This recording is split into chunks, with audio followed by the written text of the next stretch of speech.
Assalamualaikum warahmatullahi wabarakatuh. Perkenalkan, nama saya Yara Madianto Harjo. Saya akan menjelaskan hubungan teori graf dan juga jaringan komputer dari mata kuliah Matematika Komputasi dengan dosen pengampunya Ibu Yuita Alumsari, Eskom, Mkom, PSD. Yang pertama adalah konsep dasar graf. Graf merupakan bagian dari matematika diskrit yang mempelajari objek, simpul, dan hubungan. Objek atau simpul dan hubungan atau sisi. Graf merupakan pasangan terut yang mempunyai notasi G sama dengan V, E. Jadi ada elemen penting graf, ada 4, yaitu simpul, sisi, bobot, dan juga arah. Berdasarkan contoh gambar di sini, kita tahu bahwa ada 4 komputer, yang satu adalah komputer server yang merupakan vertex karena komputer itu merupakan entitas. Yang kedua adalah sisi, garis-garis yang menghubungkan antar komputer, dia merupakan edge atau sisi yang punya bobot. Nah, bobot di sini dia merepresentasikan misalnya jarak ataupun biaya ataupun waktu. Sedangkan arah itu ada dua, teman-teman ya. Satu arah directed ataupun juga dua arah undirected. Terus kita akan masuk ke minimum spanning tree. Minimum spanning tree merupakan subgraf dari graf bobot yang intinya adalah menghubungkan semua simpul tanpa siklus. Jadi ada beberapa syarat yang ada di MST, yaitu yang pertama adalah graf terhubung atau connected graph, yang kedua ada tidak ada siklus, yang ketiga meminimalkan total biaya. Nah, MST ini ada dua metode yang paling relevan dan juga familiar ya mungkin ya. Yang pertama adalah algoritma Kruskal. Itu algoritma yang bisa menentukan MST dengan memilih sisi dengan bobot terkecil lebih dahulu.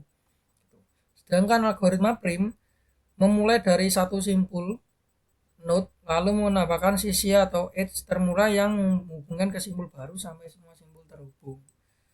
Nah, untuk contoh pengaplikasiannya seperti ini. Ini ada graf di mana A, B, C, D merupakan vertex, sedangkan garis-garis ini merupakan sisi atau edge yang punya bobot. Untuk MST yang Kruskal, dia akan mengidentifikasi semuanya, nilainya ini semua, mana yang paling kecil akan kita ambil sebagai sisinya. Misalnya ini adalah A ke B itu 1, berarti sisi pertama adalah A ke B.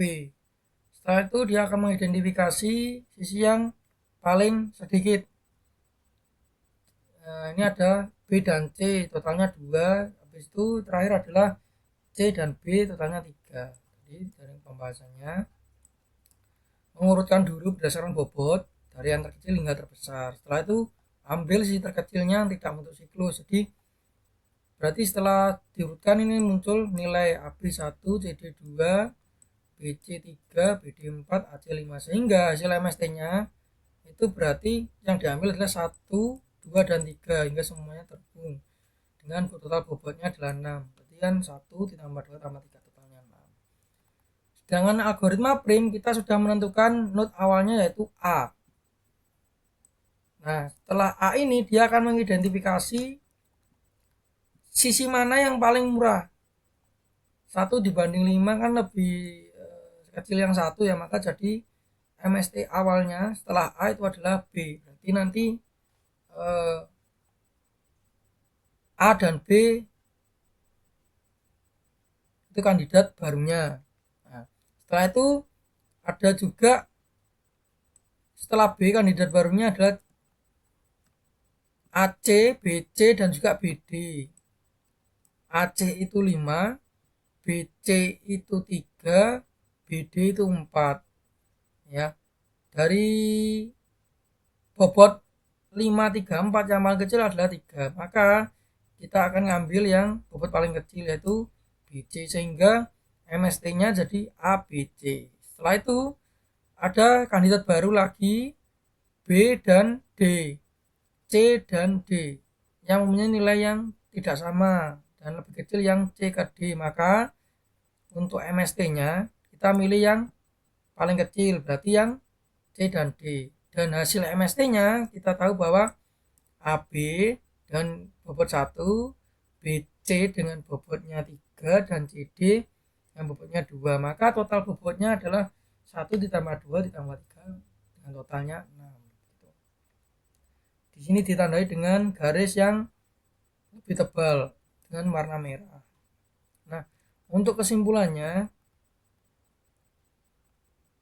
graf mempunyai sisi yang paling sedikit. Apabila ya, dia akan menggunakan algoritma Kruskal. Apabila tidak, dia akan menggunakan algoritma Prim. Jadi algoritma Kruskal itu memilih sisi terminal terlebih dahulu. Contohnya adalah kita membangun infrastruktur jaringan internet WAN. Nah, kalau Prim, dia bangun dari satu simpul dulu, lalu berkembang.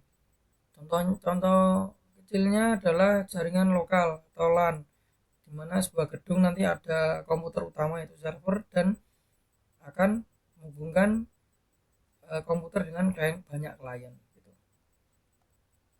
Graf dasar itu membantu memodelkan jaringan, dan juga MST itu adalah solusi untuk menghemat biaya agar semua simpul terhubung. Oke, mungkin itu saja yang bisa saya jelaskan teman-teman. Apabila ada pertanyaan silakan menambahkan di kolom komentar, dan juga sebelumnya saya meminta maaf apabila selama saya menjelaskan ada beberapa kekeliruan. Mungkin bisa dibantu untuk ditulis di kolom komentar. Terima kasih atas perhatiannya semuanya. Assalamualaikum warahmatullahi wabarakatuh.